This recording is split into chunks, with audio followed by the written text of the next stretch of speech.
Olivia finally finished washing the last dish from a large pile of dirty dishes and breathed a sigh of relief. She wiped her sweaty forehead with the sleeve of her robe. She had been working at the fancy restaurant, the King's Crown, for the past 2 months. The work there was nonstop. Olivia's responsibilities included not only cleaning the kitchen, but also taking out the garbage and doing the dishwashing.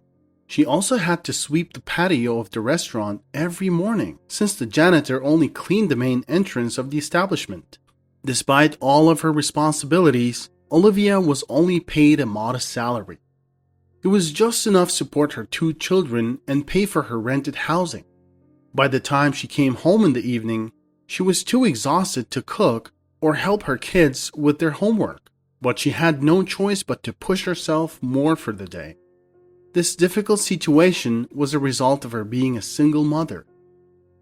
Growing up in an orphanage, Olivia always dreamed of having a big, loving family.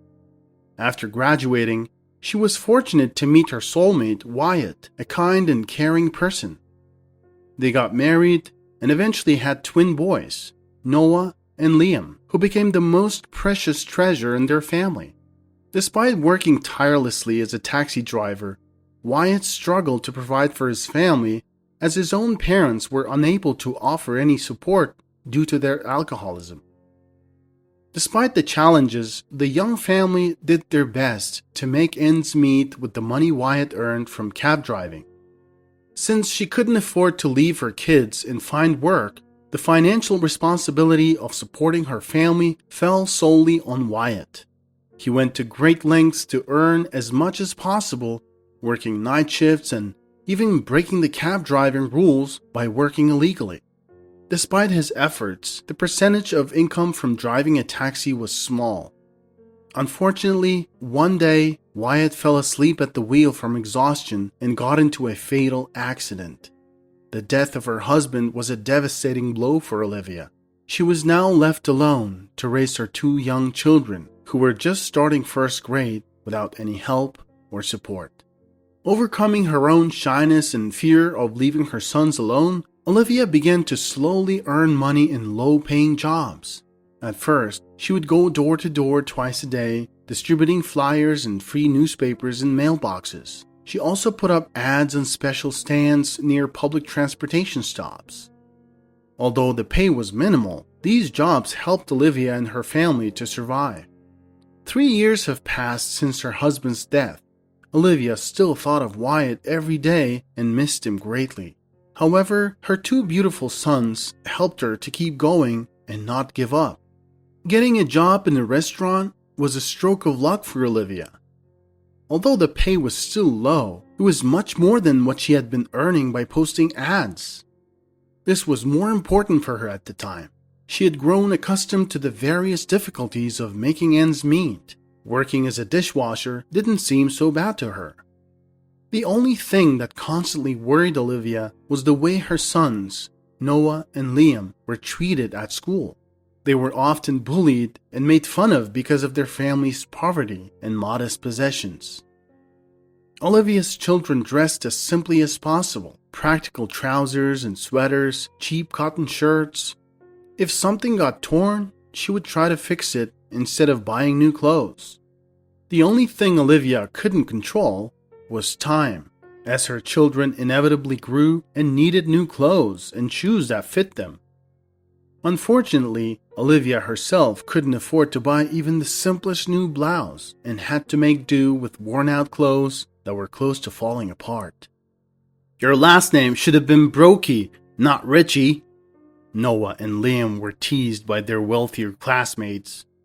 The children didn't understand that their family was forced to live modestly against their will. "Look at them, they can't even afford a donut." Their classmates laughed at the brothers in the school cafeteria. "Get out of here, you bastards. How do we know? Maybe you're stealing from others while you're standing in line. You're not getting anything anyway. Get out of here." It was very painful for Olivia to hear such accusations against her children, but the school administration was indifferent. "We don't know why the other kids are behaving like that. Maybe your children did something to provoke them," they said. Olivia often wished she could take her twin sons and enroll them in a school far away where they wouldn't be bullied because of their difficult home situation. However, she knew she didn't have the means to do so at the moment. Even though the school the boys attended was close to their home, Olivia still held on to the hope that one day she would be able to break free from the daily struggles they faced. In the meantime, she did her best to comfort her boys and support them. One day, while cleaning the restaurant, Olivia noticed several plates of leftover food in a corner of the kitchen next to the garbage can. Upon closer inspection, she realized that these were not just scraps of cold food. Many of the dishes were still untouched. Customers had paid for them and then, for some reason, left them uneaten. Now, they were about to be thrown away. Among the leftovers were not only cold appetizers and cheese plates, but also side dishes, pasta, soup, and even broccoli mashed potatoes.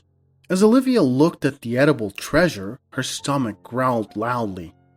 She hadn't eaten since the previous night and had given the last bit of porridge to her children for dinner. With undisguised appetite, she looked at the plates of food. After a moment of thought, she quickly took out a couple of empty plastic containers from the refrigerator and began to transfer the leftover food into them. Today, my children will not go hungry or have to eat thick porridge with water again, she thought. Today they will eat until they're full, she was excited. That evening, the Ritchie twins got to taste cheese and real meat sausage. They devoured the containers of treats that their mother had brought for them with incredible speed. Olivia, on the other hand, wept with happiness, seeing the healthy color and flush slowly appearing on the pale and thin faces of her children. She could only swallow a couple of spoonfuls of vegetable puree as she was overwhelmed with emotions. From then on, every evening, Olivia would discreetly take away the dishes that the restaurant guests had barely touched and bring them home to feed her sons. She would only take what the guests had clearly refused to eat and never took what was prepared for future service. She knew that the customers who refused the food they had paid for wouldn't ask for it again. The main patrons of the King's Crown were usually very wealthy people for whom the cost of a refused dish was insignificant. They could spend hundreds of dollars in one evening in the restaurant and not consider it a significant expense. One day, Olivia took in a stray dog that she had found in a garbage yard near her house. Cooper was very handsome and obedient. His shaggy ears were constantly twitching in different directions as if he was trying to catch all the sounds around him. His black eyes shone defiantly whenever he saw Olivia or her twins. At first, Olivia had simply fed the poor animal on the street, but her children eventually convinced her to take him home, especially since she had grown attached to him. Chef Fred and the waitresses at the restaurant laughed at Olivia. They didn't know she had children and thought she was taking the food home for her dog. "God, she's like a skeleton herself," Fred would sometimes joke. "It would be better if Olivia herself ate something. She just gives everything to her dog." For several months, everything went well, until the King's Crown changed hands. A man named Stephen Brooks became the new owner of the restaurant. He was young and ambitious, but had an obsessive desire to control everything and everyone. As a businessman, he was afraid that his restaurant would be constantly robbed by his own employees, and that's why he moved from the big city to the province, trying to prevent theft before it could happen. Mr. Brooks installed several video cameras throughout the establishment and personally monitored the employees when he had the chance. One evening, while staying late at work, he saw on the monitor how Olivia was taking leftovers of food that customers had not finished. He saw her putting them in containers and leaving with them. Outraged by what he saw as her audacity, Steve immediately summoned the chef and pointed to the video, and then he started questioning him. "What the hell is this, Fred?" the owner asked, clearly upset. "I gave you the raise you asked for, and this is how you repay me?" handing me a pig in a dishwasher's robe? Why is this woman taking food out of the kitchen so easily? Did you let her?" The chef turned pale. He did not expect the owner to be so angry over some food. "Well, Mr. Brooks," Fred began hesitantly. "I mean, we got paid for that food. These leftovers were just going to be thrown away in the morning. At least now she'll be able to feed her dog." Then Fred seemed to have an epiphany and quickly added, "You know what? I don't know. Olivia's almost always the last one to leave, so I don't know, we should check on her." The chef eloquently fell silent. Mr. Brooks let Fred go and began to ponder. The only way to stop the increasing thefts would be for him to personally confront the dishwasher and shame her. If need be, he would even threaten her with firing. Determined to get to the bottom of things, the businessman located Olivia's home address, got into his car, and headed straight to her house. On the way, he spent a long time rehearsing his speech, in which he would berate the woman for her petty theft. So he pictured himself saying, "What were you doing there, young lady? How can you so easily take and steal food from the restaurant kitchen? Sure, maybe it's leftovers for which the full amount of the bill has already been paid, but how can you feed raw food to a dog? I understand that some waste is tolerable, but these ingredients are expensive. The economy is in crisis right now. Food prices are exorbitant, and what you're doing is equivalent to stealing money from the company." Mr. Brooks was approaching the house. He didn't realize that he had driven to the outskirts of the city, to one of the poorest and most run-down neighborhoods.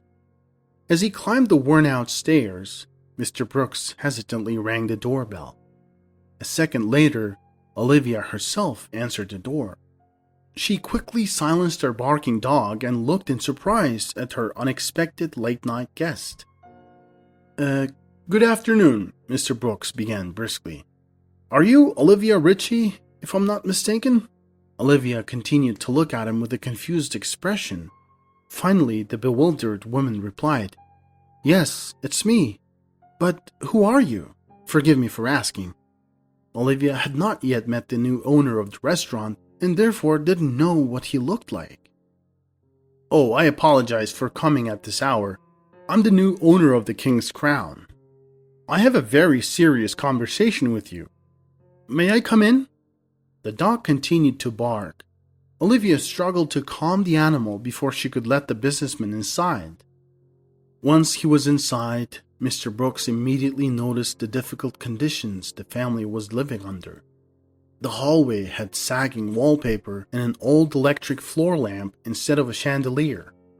Without meaning to, Mr. Brooks looked past Olivia and saw a small square kitchen where, to his great surprise, two twin boys were sitting, happily eating the very leftovers from the restaurant. Mr. Brooks got surprised. "You have children?" Yes, as you can see," Olivia answered calmly. Mr. Brooks went pale. "Oh my God. I'm really sorry. I came here to reprimand you. I thought you were stealing food from the kitchen and feeding it to your dog. I'm really sorry. I had no idea you had children." Yeah, those were for my children," Olivia said with a bitter smile. "Our guests hardly tried these dishes, and at the end of the shift, me or Fred still had to dispose of them. Please understand, I would never have done this if it were dishes intended for the customers. But after all, the customers themselves refused them after paying for them. I mean, in terms of money, the restaurant doesn't suffer any losses." Mr. Brooks felt extremely embarrassed. "Oh, no, don't worry, it's all good. You know what, let's do it this way. Let me just go, and I'll see you tomorrow, okay? And I'm really sorry again for bothering you this late. Yeah, take care, guys." He apologized humbly and left Olivia's apartment quietly. The following day, Mr. Brooks decided to do something he has never done before. That day, he woke up early and was in a great mood. He was excited about work, since the restaurant was something he really enjoyed growing. He put on his best outfit, as he was accustomed to doing it whenever he was in a good mood. As he arrived at the restaurant, he immediately headed for the kitchen. Everybody was doing their jobs. Fred was quickly giving orders to other workers to prepare salads and sauces. Miranda, who was one of the oldest waitresses, greeted Mr. Brooks with her broad smile. "Good morning, Mr. Brooks. Would you like a hot chocolate as usual?" she asked. "No, I'm good today. I'll actually take wine, but later." "You look special today," Miranda said. "Thanks. I feel special." Mr. Brooks normally did a briefing every morning with all the staff, but today he headed straight to the kitchen. As Olivia was dealing with another pile of dishes, Mr. Brooks walked in and asked her to come to his office. Olivia's heart dropped. She didn't know what was going to happen. She made eye contact with Miranda, who just smiled back at her. "Don't worry, I don't think he's going to fire you. I'll tell you more, he kind of seems different today." Olivia knocked on Stephen's office and asked if she could come in. There was a loud sound inside his office as he jumped out from his desk and ran to the door. "Hi, yes, Olivia, please come in. Take a seat. How are you today?" "Can't complain. Got a pile of dishes I gotta do?" "Of course. Hey, listen, I apologize for last night, once again." "Don't worry, it's alright. Thank you for letting me take the leftovers. It's really helping me a lot." "Oh man, I think you shouldn't take the leftovers anymore, Olivia. In fact, you know what? I'll take care of the food for your kids, alright?" "Oh, Mr. Brooks, you don't have to." "Olivia, call me Stephen, please. And please, take this." He handed her an envelope with cash. "Is this my salary? I think it's too much and it's only the beginning of the month." "No, that's your bonus, for doing so many dishes." Olivia knew that she really needed the money, but she felt so embarrassed at that moment. She asked Stephen if there's more work she can do in the restaurant to pay back, to which Stephen said, "There is something you can do for me. Do you think you and the twins can accompany me on a trip somewhere?" Long story short, she came out of Stephen's office beaming with light. Miranda noticed it and smiled gently. From then on, Stephen tried to help her all the time. Eventually, the dishwasher and the restaurant owner developed more serious feelings for each other. Although Olivia knew that Stephen could never replace her children's father, she still considered him a kind and loving person for her and her kids. Meanwhile, Stephen was still trying to reduce the financial losses in his restaurant. The true culprit behind the theft of valuable goods was finally discovered. It was the chef, Fred. He was an excellent chef, but it turned out he had some problems with local gangsters. Before coming to work in the King's Crown, he had worked as a chef of a gang leader at his house. He made good friends and started dealing drugs as a side hustle. But soon he had accumulated debt with drug dealers and was unable to pay them back a large sum.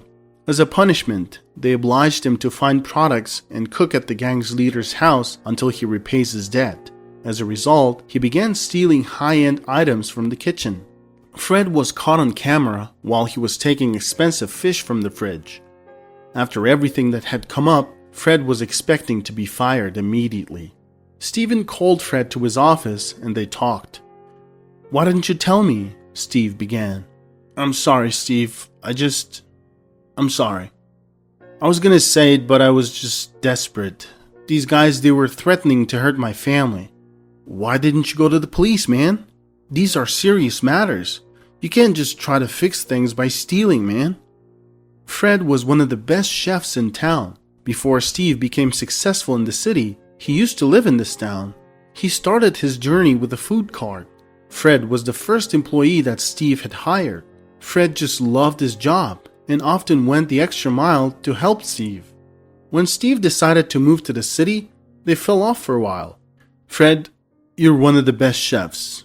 I've known you since we were young. I want to trust you, alright?" "Yeah, Steve." "Don't get me wrong, man. I'm not making millions here, but I'm going to give you another chance. You've been really good to me and helped me a lot when I was starting out.